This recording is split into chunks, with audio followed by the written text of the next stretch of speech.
Today's question reads, sometimes people with ADHD can be perceived as narcissists in the beginning. Can you explain the difference?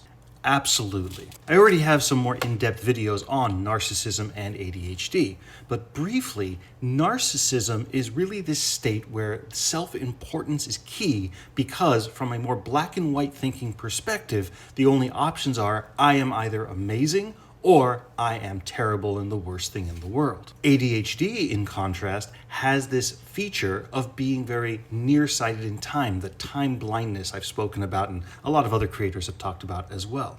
Now, what can happen then is that features of time blindness in particular can look a lot like features of self-importance. For example, let's imagine a kid that's playing with some toys right now, that sort of hyper-focus that often comes up in ADHD.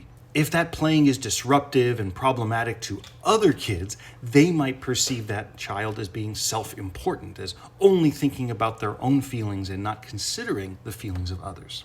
The difference, of course, is that the ADHD kid is simply focused on doing this one thing that has interest and oblivious to the stuff going on around him, especially if it's stuff that might only impact the far distant future.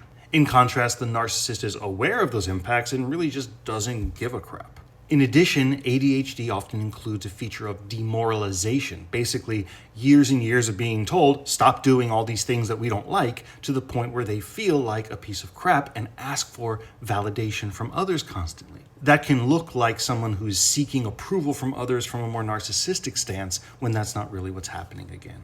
And then, of course, other related symptoms like impulsivity fit back into the model I just described. So I hope that helps answer the question, and if there's anything else I can clarify, just throw it in the comments below as always. Appreciate the conversation.